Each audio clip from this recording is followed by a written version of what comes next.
welcome to the very first episode of my Maker Tribe subscription series. You will be receiving your very first Maker Tribe kit here shortly with the supplies you see below, and the dimensions of your house will be included in this Patreon post in case you would like to make more stay-at-home sachets in the future. Your kit includes all you see here, and your sachet is made from tulle that was salvaged from my friend Megan's wedding dress. She gave me all the scraps after she had an alteration made. The dried material inside is of lavender and rose. I procured the mixture from a roadside farm in Mississippi that I found while driving the back roads on a road trip to New Orleans. So take that scent in, y'all.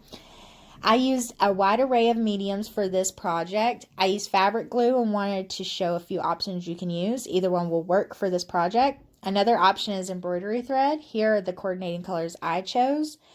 You can also use thread, hand sew, or you can use your sewing machine. And I've also included some of my own personal vintage buttons in this kit.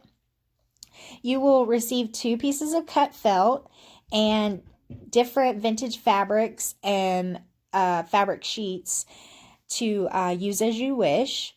The options are infinite, so whatever you choose to do with your scraps is totally up to you.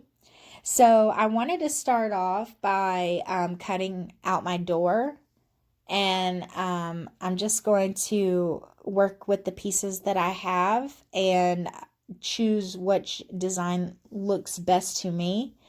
So after I cut my door, I'm going to place it on the house just to make sure it looks good to me, and it does. And then next I'm moving on to the windows. I chose 2 separate fabrics for the windows just to add a pop of uniqueness and color to my house.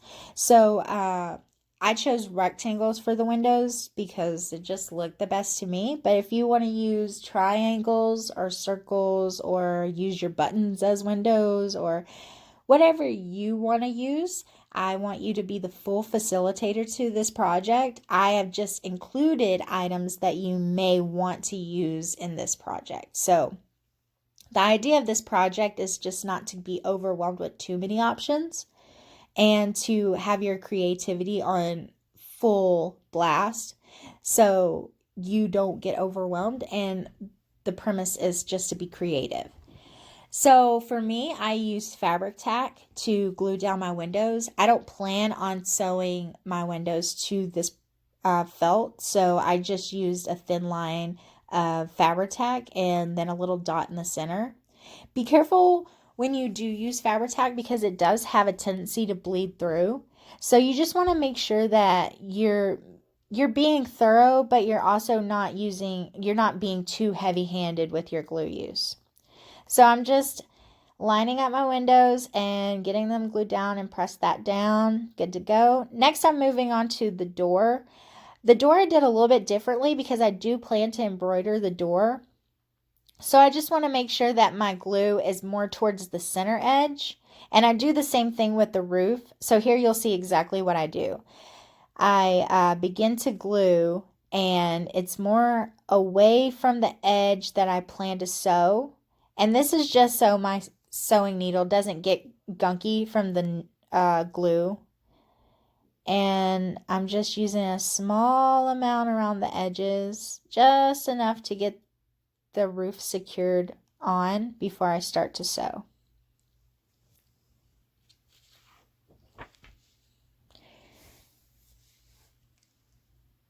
So after the roof is secure, I get my thread ready to embroider the door. And this is just sped up so you don't have to see me sew on the door. I just used a simple stitch here, so don't feel overwhelmed that you have to do any particular embroidery stitch. If you want to get fancy, get fancy. If you want to just do something simple, be simple. Whatever you would like to do. So after I get my outline embroidered, I have a tip here. Be sure to dab a little bit of glue onto the end of your knot just in case, so it doesn't slip through on the other edge after you've sewed in your sachet. This is just to add a little bit more of secure touch to your knots, so you don't have anything flying out after you've sewed all the ends up and you can't fix it. So now you see me sewing on a button for the doorknob. I chose the white one, and it's just a simple sewing of a button, nothing fancy, just one loop in and out, and then in the back I tie a knot just to secure that in place. And I also use a dab of Fabri-Tac as well for this portion after I've knotted the ends.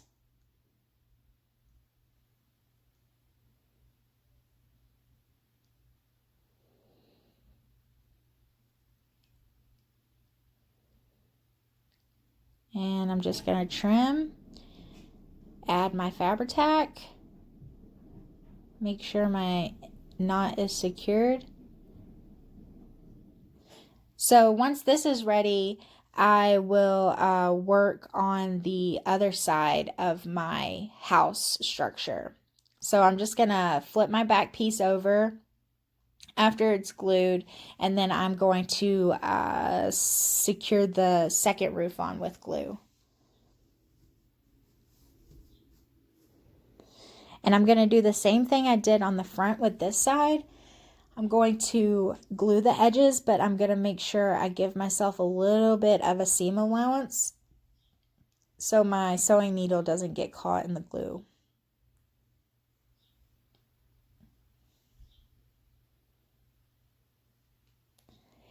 And I'm just going to place that on and secure it down, give it a little press.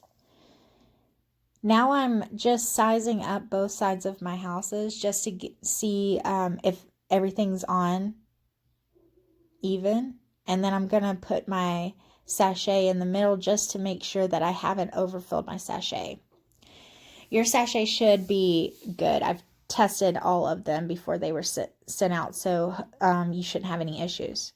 So now I'm preparing to sew with my sewing machine. I get my pieces together and then I begin to sew at the bottom corner. Make sure to backstitch on this so you don't lose any of your thread to come unravel. And then I'm going to go all the way up to the roof just to where it begins, and then I'm going to sew the bottom part of the house before the roof. And then in this process I'm making a pocket to put my sachet in after. So I'm going to backstitch here, and then I'm going to stop sewing and cut my threads, and then now I have a pocket to put my lavender sachet in.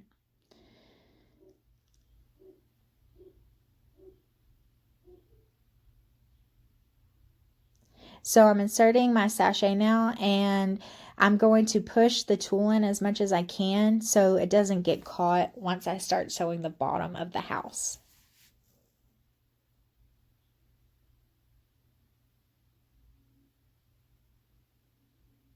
If you plan to use glue, just make sure that you leave an opening at the bottom so you still have enough room to put your sachet. And I also recommend clipping the edges until the glue dries so they don't pop open. So here I'm pinning in the rickrack for my handle. I'm just going to place it at the tip of the roof. And now I'm sewing the roof together.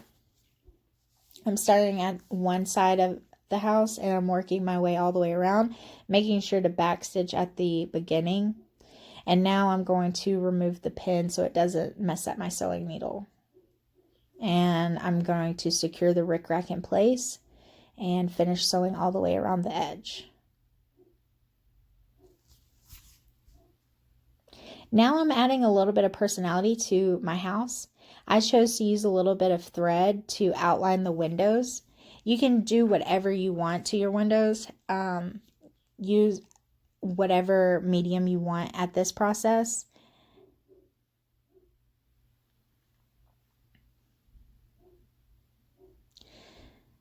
So I'm just adding in the outline with the thread that I chose to use and making sure that the placement is good for the centering. And then I'm going to snip. So the idea for this monthly craft kit is to help you not get so overwhelmed with too many options. You're more than welcome to use whatever supplies you have on hand, but I've included everything you will need to complete the project, but I'm also not wanting to overwhelm you with too many possibilities. So for me, I just used some embroidery thread because that's what I was already using to begin with. And I want the creativity factor to be maximized and not minimized with too many options. And here I'm just using the other button at the top, and that's it. I hope you enjoyed crafting along with me and making your stay-at-home sachet. Stay tuned for more full monthly craft kits and craft along tutorials.